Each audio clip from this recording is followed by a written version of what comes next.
Time now for Reporters Roundtable to put the headlines in perspective, and Bud and Ross both still with us. Ross, will start with you. It's Easter and Passover this weekend, but where are all the religious freedom bills we hear about every session? Well, they're still moving. You know, the legislature goes into high gear after Easter. You know, there's kind of a break there, and then they've got a 6-week sprint. And a lot of this legislation is going to come up between now and about mid-May. I think those bills are going to be a flashpoint as this session goes on. And, Bud, they don't seem to be as high profile as they have been. Jason, there's 17 of these bills, and some of them, even if they don't get out of committee, they may come back as amendments. You know, a couple of them, generally they give government officials, anyone, the right to discriminate on a religious basis. Say, if your religion says you don't have to serve this person, you don't have to give them a marriage license or serve them in your business, then you don't have to. There's 17 different ones that deal with different factors, but they'll, you know, some of them will come back around. They may wind up being a consolation prize if the House doesn't pass the bathroom bill. Ross, let's talk about a moment we saw during the House budget negotiations. State Rep Jonathan Stickland here from Bedford in North Texas. He's been the Freedom Caucus lightning rod, it seems like. He tangled with Drew Springer on the floor of the House. Is he helping or hurting the old Tea Party faction? Well, you know, the other night he got into a situation where he was fighting with his own guys. Drew Springer and Jonathan Stickland are usually on the same side. That can't be very good. It's a small group within the House. It's a minority group they need to build in order to get a majority on anything.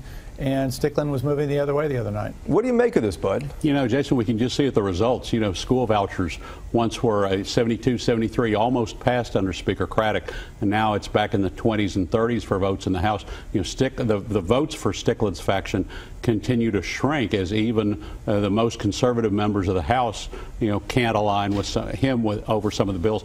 I think the most telling thing was that during a debate, Stickland was trying to shoot somebody else down, and they passed an amendment saying, let's just take away all the highway money for Bedford. That passed the House 99-20. And that was a fellow Republican, I think, Yes. who suggested that. Bud, let me stick with you for a moment about Dallas's tornado sirens got hacked. You likely didn't hear them in Fort Worth when it happened. It happened there recently, but let's talk about Dallas for a moment. They've had the pension issue, the 911 overload system, the sirens that got hacked. Politically, who gets hurt in all this? Yeah, be aware that around the rest of the state, in Houston and in most of Republican Texas, this is being portrayed as blue Dallas fails again. And, you know, Dallas needs to be aware that it's being held to a higher standard by being the only blue county between Austin and Kansas City.